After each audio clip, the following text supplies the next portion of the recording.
오늘은 예수님이 사랑하시는 장소였던 베다니의 마르다, 마리아 그리고 나사로의 집에 대해서 공부해 보겠습니다.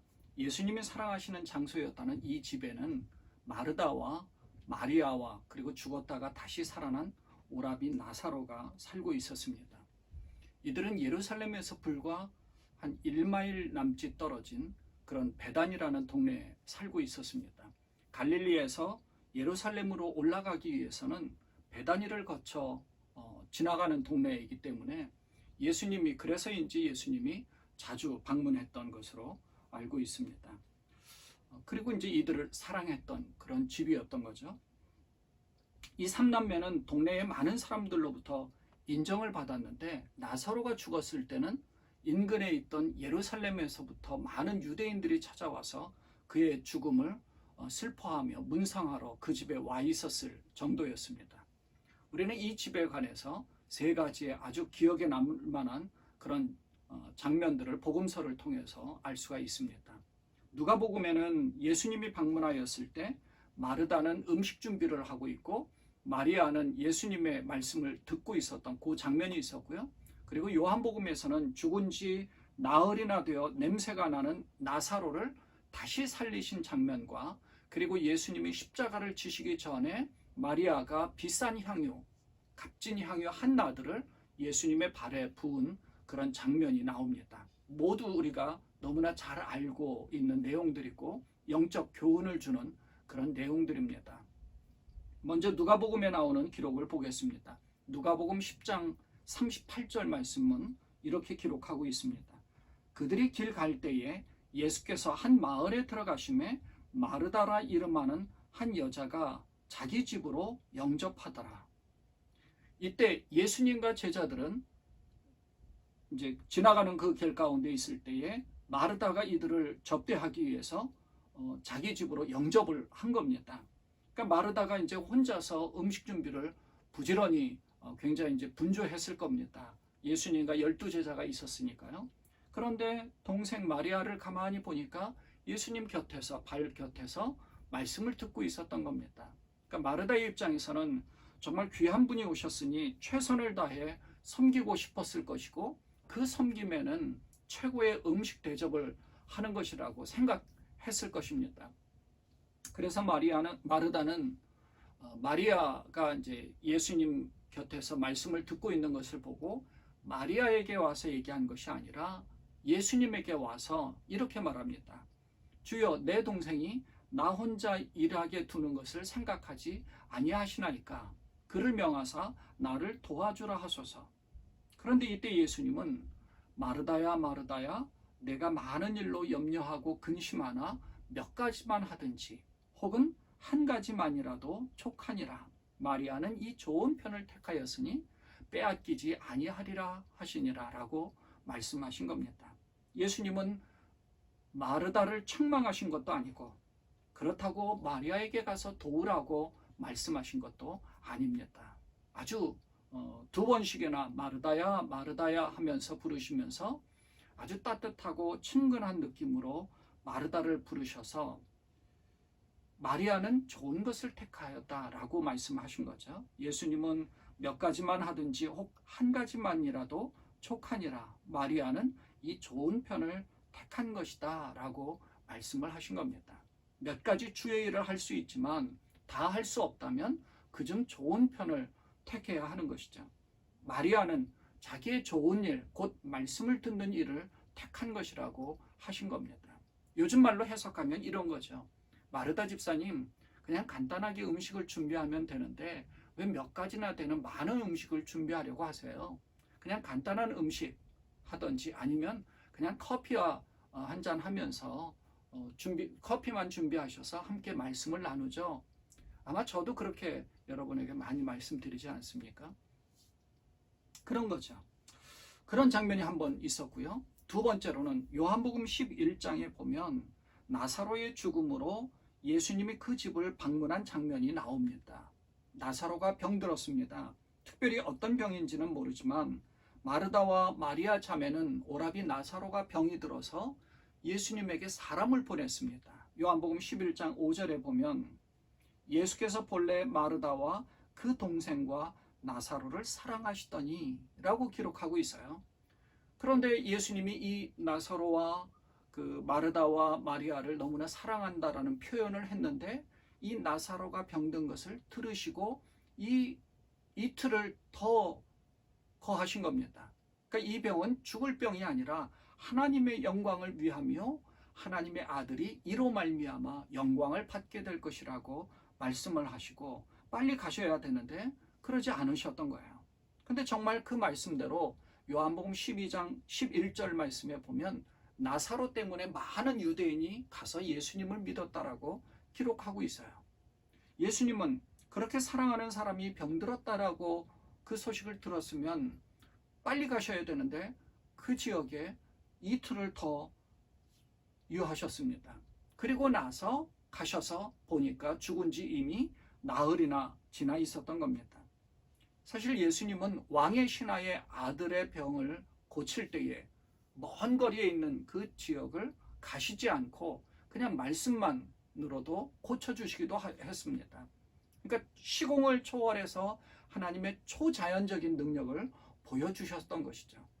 그런데 왜 이 나사로에게는 그런 시공을 초월하는 능력을 보여주시지 않으셨을까요? 왜 그러셨을까요? 이유는 조금 전에 말씀드린 것처럼 예수님은 이 나사로를 통해서 하나님의 영광을 드러내고 또 자신도 영광을 받으면서 제자들을 비롯한 수많은 사람들이 믿게 하기 위해서였던 겁니다. 믿게 하려고. 그리고 우리들에게 귀한 영적인 진리의 말씀을 주시면서 다시 살아날 것에 대한 소망을 보여주신 겁니다. 11장 15절 말씀에 보면 내가 거기 있지 아니한 것을 너희를 위하여 기뻐하노니 이는 너희로 믿게 하려 함이라 이렇게 말씀합니다. 예수님이 이제 나사로의 집에 왔더니 마르다가 동네 입구까지 뛰어쳐 나와서 주님이 계셨더라면 내 오라비 나사로가 죽지 않았을 거라고 이렇게 말하는데 예수님이 이때 마르다와 대화를 나누는 가운데에서 아주 우리에게 귀한 영적 진리의 말씀을 주십니다. 요한복음 11장 25절과 26절에 보면 나는 부활이요 생명이니 나를 믿는 자는 죽어도 살겠고 무릇 살아서 나를 믿는 자는 영원히 죽지 아니하리니 라고 말씀하셨죠. 그러니까 우리는 예수님이 나사로를 통해서 이러한 사실을 직접적으로 보여주시고자 했던 것을 통해서 이 말씀을 우리로 하여금 믿게 하신 겁니다. 뿐만 아니라 예수님은 눈물을 흘리셨다라고 합니다. 예수님이 눈물을 흘리셨다는 그런 기록은 이 복음서에 딱 한 번 나오는데요. 여기에 나옵니다. 요한은 예수님이 이렇게 참 인간이신 분이다라는 것을 공식적으로 알려준 겁니다. 그리고 이제 나사로가 묻힌 이 동굴로 가서 입구에 있는 이 이스라엘의 무덤은 우리처럼 땅 속에 묻은 것이 아니라 동굴에 시신을 넣고 그리고 동굴의 입구에 돌을 막아버리는 곳이 그런 무덤입니다. 그러니까 예수님이 가셔서 그 돌을 옮기라고 하고 큰 소리로 나사로야 나오라 라고 부르시니까 나사로가 미이라처럼 이 천으로 감겨진 채로 살아나온 겁니다. 정말 엄청난 일이 일어난 거죠. 이걸 보고 사람들이 어떻게 안 믿을 수 있었겠습니까?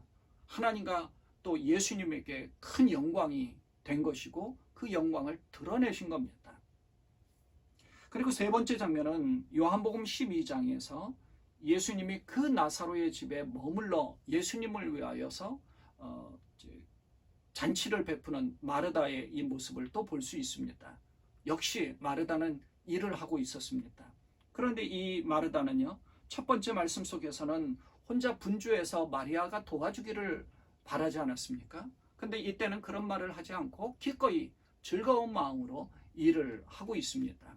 우리는 마르다는 역시 일을 하고 있다는 이 기록만으로도 이 사실을 통해서 주님을 섬기고자 하는 마음으로 일을 하게 될 때 아주 기쁜 마음으로 일을 하게 되면 이 분주한 마음이 아니라 기쁜 마음으로 섬길 수 있다는 사실을 우리가 알 수가 있습니다. 왜 나만 하나 하는 불평이 아니라 예수님을 위하는 마음으로 일할 수 있다는 것은 더는 특권입니다. 내가 이 일을 할 수 있다는 특권이죠. 그리고 기쁨이라고 생각할 수 있는 겁니다. 하나님을 위하여서, 예수님을 위하여서 하는 겁니다. 누군가를 위해서 하는 게 아닙니다. 물론 누군가를 위해서 하는 거지만 그 자체가 하나님의 영광을 드러내기 위해서 하는 것이니까 그 일을 할 수 있다는 특권입니다. 예수님은 마르다를 인정하신 겁니다. 그리고 예수님 곁에서 말씀을 듣고 있던 마리아도 인정하신 거고요. 그런데 이번에 보니까 이때 마리아는 예수님의 발 곁에서 말씀을 들었던 첫 번째와는 달리 이번에는 지극히 비싼 향유, 순전한 나드, 아주 값진 그런 향수 같은 향유를 한 근을 가져다가 예수님의 발에 부어버립니다. 옥합을 깨뜨렸다라고 기록하기도 하고요. 그리고 자기의 머리카락으로 그의 발을 닦으면서 향유 냄새가 집에 가득하게 되었다는 그 엄청난 영광과 기쁨의 자리를 만들었다는 겁니다. 오늘 저희 밴드에 올려진 이 사순절 37일째의 말씀인 향유 냄새 가득한 집입니다. 요한복음에서는 6월절 엿새전으로 기록하고 있지만 마태복음에서는 예수님이 예루살렘 입성 후에 수요일인 이때 이루어진 일로 한 일주일 정도의 차이가 있지만 이 일이 일어난 지 20년, 30년 뒤의 기억으로 날짜보다 일어난 사건 자체를 더 기억하는 이 마태나 혹은 요한의 기억으로 그것을 충격적이고 정말 엄청난 헌신의 그런 모습이 머릿속에 남아 있었던 겁니다. 중요한 것은 값진 향유를 예수님을 위하여서 베풀어졌다는 사실입니다. 우리는 예수님의 사랑하시는 집이었던 이 향유 냄새 가득한 집을 보았습니다. 마르다와 마리아 그리고 나사로의 집입니다. 향유 냄새가 가득하기 전에도 예수님을 섬기는 모습이 이미 아름다웠던 그런 집이었습니다. 예수님이 눈물을 흘리며 안타까워하시던 그 집은 예수님의 말씀을 듣기 위해서 귀를 쫑긋하는 마리아의 이 사랑스러운 모습도 있었고요. 그리고 예수님과 그 제자들을 잘 접대하기 위해서 열심히 봉사하며 섬기는 일에 최선을 다했던 마르다의 아름다운 모습도 있습니다. 나사로에 대해서는 특별히 죽음에서 살아난 것 외에는 다른 기록은 없지만 주님의 음성을 알아듣고 그 무덤에서 걸어 나온 것만으로도 그 이전이나 그 이후에 예수님을 위해서 얼마나 섬겼는지를 추측해 볼 수가 있습니다. 또 예수님의 말씀에 귀 기울이고 예수님의 말씀을 들을 수 있는 그런 열린 귀가 있었다는 사실을 우리는 영적으로 깨달을 수가 있는 거죠. 바라기는 여러분의 집이 이 아름다운 향유 냄새 가득한 집, 말씀과 기도와 찬양이 가득한 집, 하나님께 예배하는 집, 하나님을 위하여서 섬기고 하나님만을 바라보는 그런 집이 되시기를 간절히 축원드립니다. 기도하겠습니다. 하나님 아버지, 마르다와 마리아 그리고 나사로의 집, 예수님이 사랑하시는 집을 우리가 보았습니다. 정말 하나님께서 이 땅에 예수님을 보내주신 그 목적이 무엇인가를 이들은 분명하게 알고 있었던 듯 예수님의 장사를 지내는 마리아의 향유를 부은 사건도 있었고 예수님의 말씀에 귀를 기울이는 그러한 마리아도 있고 또 예수님을 잘 섬기는 일에 최선을 다했던 마르다도 있었습니다. 그리고 예수님의 나사로야 나오라라는 그 소리를 귀 기울여 듣고 나왔던 이미 죽었지만 그 음성을 듣고 다시 살아났던 나사로의 모습도 보았습니다. 하나님, 우리가 이 사순절 37일째 되는 오늘 우리가 이 향유 냄새 가득한 집, 이 나사로의 집과 같은 그러한 우리의 집이 되기를 소망합니다. 말씀과 기도와 찬양과 예배와 섬김이 늘 가득한 아름다운 집, 하나님 앞에 영광 올리고 하나님만을 바라보는 그러한 집들이 되도록 우리 모두를 축복하여 주옵소서. 우리 주님 예수님의 이름으로 간절히 기도드리옵나이다. 아멘.